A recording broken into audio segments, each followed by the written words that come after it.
Hello, this is Shehajalam from Astroguide Mysore. Let us understand how to make out the strength of a planet, any given planet, from a horoscope or from its placements.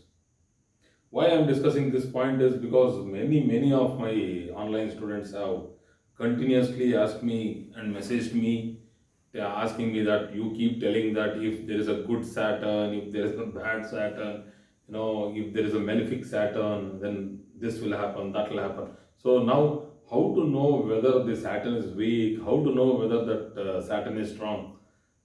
So let us discuss.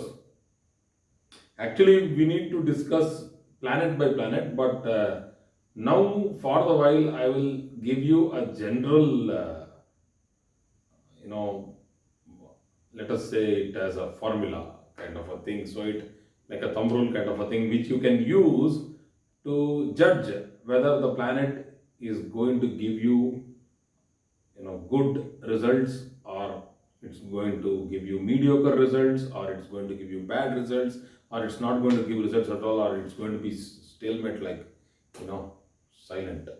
That also can happen. So I'll just tell you. So when we are looking at analyzing the planetary position, we need to analyze the avastas. So I have done a little bit only about avastas. I have not done it in detail at all. That's let's say my mistake. I agree that I should have done the avastas in detail. So I will do that. I will do that in the coming classes. But anyway, now that it has come to my mind, I will do that, because without the avastas, how will you know whether the planet is strong or weak? So you need to see the avastas. There are five levels of avastas, but the first primary level of avastas are, the first level of avastha is the rashi avastha. That is, every rashi has been classified. Every degree has been categorized. First 6 degrees, second 6 degrees, third 6 degrees, fourth 6 degrees, 5 6 degrees. So 6 5 are 30 degrees. So it is Balya, Kaumarya, Yavvana, Vruddhapya, Mrityu. This is the sequence of the naming of the degrees in the odd signs of a Rashi. What are the odd signs? Mesha, Mithuna, Simha, Tula Rashi, and so on. So I am just skipping one after the other. So the even Rashis are Taurus, Cancer, Virgo, Scorpio, and so on. So in the odd Rashis, the first 0 degrees to 6 degrees is Balya. Next is Kaumarya. Balya means infancy, the stage of infancy. Kaumarya is the stage of adolescence. Next is Yavvana, stage of youth. After that, it is Vruddhapya, old age. And the last stage is Mrityu, that is dead stage. So depending on where the planet is posited and what sort of a planet is posited, the results will get modified to the first level. Like for example, Kumara means adolescent. So Kaumarya means adolescence, and the planet which represents this particular stage is Mars. So if Mars is placed in that particular kind of an avastha, it will become strong. But in the same avastha, if Saturn is placed, it will become weak. So Saturn has to be placed in Vruddhapya. Okay. So Rahu and Ketu, if these are placed in the Mrityu avastha, it's okay. Not a problem at all. In Balya avastha, Moon, Mercury, Venus can be placed in Balya and Yavvana. So this is how the classification is done, but I am not going it into in detail, because we are talking about how to understand, techniques to understand the strength of a planet. So these techniques, what I am trying to tell you is to understand the strength of a planet to a very higher level, starting from this particular avastha. Then we go into the state, the awakening state, that is the state of Jagrata avastha, Sushupta avastha, Nidra avastha, that is that is the state of awaken, full jagrata. Next state is dreamy, then it is deep sleep, nidravastha. Within that, once again, we have these 9 avastas. Because of the placement in one house, it is called swastha or shanta. Then we call mudita, pramudita, dina, kupita, krodita, and we have deepta avastha, that is the exalted position. So dukkitha avastha, that is sorry position, that is a very pitiable position, dukkita avastha. So these positions also have to be explained in detail with regard to planets. So I will do that. But these are the avastas which has to be seen. Then next we'll go into lajjitadi avastas, where we'll be seeing nrityalikta avastha, bhojana avastha, gamana avastha, agamana avastha. These are the chapters which are actually explained in Brihadarashtra, Hovarashastra, and have to be done. I am lagging behind in that particular section of teaching, so I have to do that. I do that. That chapter is a little tough to understand in the first starting, and most of the people online, they want predictions rather than going into pure subjects. Like for example, I have done the Ashraya yogas, and you can see how many people have seen those yogas. They are not interested. So the problem is that to keep this alive, you need to put in varieties. It's not like you just it's like the food. We have all sorts of varieties. You can't eat the same food every day. You'll leave it. So to keep the students on board, so all these things are being done. But actually, we have to go straight in chapter 1, chapter 2, chapter 3, chapter 4 onwards. Let's see, once this, people are very seriously viewing, I'll start doing that also. Okay, now that we are not able to do all these avastas just by a glance of the horoscope, now let us understand how to understand the strength, analyze the strength of a planet just by seeing the horoscope. Let us say that we have the horoscope with us, the D1, the Bhava chart, the D9, that is the Navamsha, D1 is the Rashi Kundali. Then we have the Hora, the Drekana, Chaturthamsha, Panchamamsha, which are not that important, but we will see Hora, Drekana, Saptamsha, Navamsha, Dashamsha, Dvadashamsha, Shodashamsha. So let us take this many into consideration.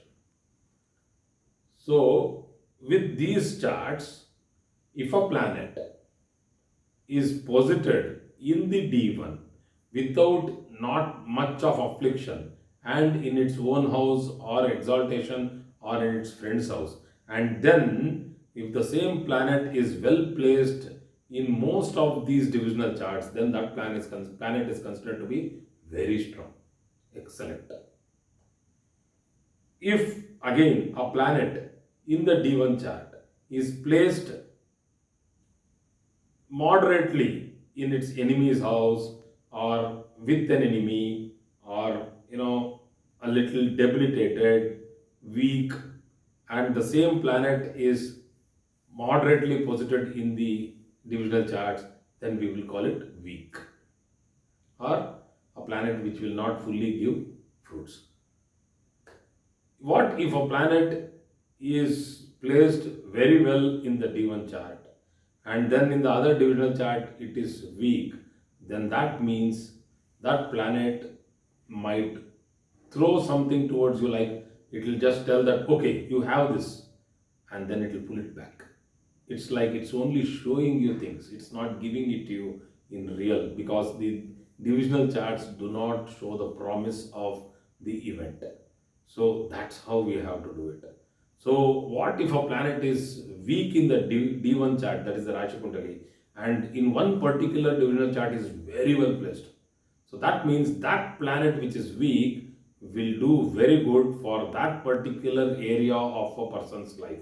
Like for example, in the married life, if the planet is badly posited in D1 but excellently posited in the D9 chart, that means in this Dasha Bhukti of the planet concerned, the person will go through a very happy, sound, smooth married life. But the reverse, the result is also reverse. So this is with regard to how to see it from the D1 chart to the divisional charts. Okay. Let us take another way of finding out the strength of a planet.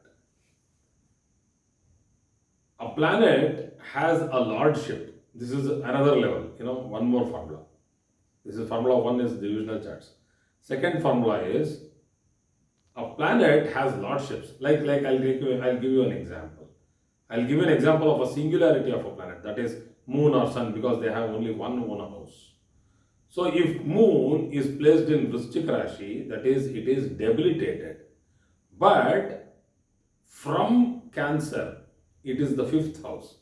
Cancer, Leo, Virgo, Libra, Scorpio. So if moon is in Scorpio, that means we will call it that moon has moved 5 houses from its own sign. So I will count that. Though it is debilitated, I still give some points to moon and tell that yes, it is strong.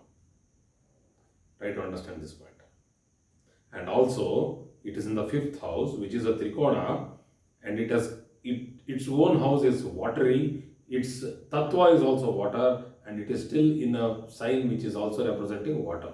So I will still give a little bit more points, telling that okay, you have some more points. It's more now 60% strong. So 30 plus 30, 60%. So let me take another example. If I take sun, the lordship of sun is Leo, and if it is posited, let us say in Makara Rashi, that is Capricorn, it has moved 6 houses. It is not a great position to be placed in Makara Rashi, that is Capricorn. So I negate points there. So this is how we do it. Now, if there is a dual lordship, then what should we do? Let us say Jupiter is placed in exaltation. The conflict arises here. Should I count it from Pisces or should I count it from Sagittarius? Depending on the event, depending on where the Lagna is posited, which event we are going to calculate, that house, if it is falling in Pisces, then I will count it from Pisces. And if that event which I have to see, say for example, he is asking for marriage and the Lagna is Gemini, then the 7th house is Sagittarius, then I'll count it from Sagittarius. Sagittarius to Cancer is 8th house, and I will take it as bad. Though it is exalted, I will take it as bad. But if it is for professional, progress, then I'll take the 10th house. The 10th house, I'll even take the 7th house for professional progress, but still first I will take the 10th house for a profession, getting a job. The 10th house falls in Pisces, so I will count from Pisces. 1, 2, 3, 4, 5. So it's in the 5th house. Good. So this is another way of judging whether the planet is strong or weak. Just, directly seeing it. I'm not going into the details of Shadbala now. Shadbala is also one way where you can see the rupas. If it is 1.5, 1.42, I'll tell fantastic. Anything less than 1, it's weak. Because they would have done Sthana Bala, Ayana Bala, they would have done Ogo Yum Sharashyam Shaba, Ojo, that is odd and even house. Then we'll see Uchchani Chabala, then we'll see Kendra Bala. So many Adik Bala, Drik Bala, all these Balas will be seen. So Shadbala, if you have a printout in your hand and you see the Shadbala, it is more than 1 rupa, that means the planet is strong. If the planet is very strong, like 1.9, 1.8, 2.1, very, very strong, extraordinary strong. And if it is a benefic in the, chart, like if it is a Yoga Karaka, like a 5th or 9th Lord, a 4th and 5th Lord, or like Saturn, so then it will give wonderful results if it is strong and benefic. So we need to see the chart in a certain way. The planets have to be understood first before going into detailed predictions. Do not jump into predictions. So along with all these avastas, we need to see the strength of a planet by seeing association. We call that as aspect, PAC, position, aspect and conjunction of a planet. If the position is good, if the aspect is good, one more point. If the conjunction is good, excellent. So that conjunction will give yoga. The position also will give yoga. That is, this particular planet posited in that particular rashi, on that particular nakshatra, or in that particular house will give rise to a yoga. Aspect, this particular planet is aspecting that particular house, and this particular planet is getting aspect from another planet, is also a yoga. So these yogas have to be understood very well. That is PAC, position, aspect and conjunction. So many things are there. So you people please try to understand. People, students who are learning astrology, go through it methodically. I am teaching a little haphazard, but I also want to do it methodically. I will try to do it as time gives me an opportunity.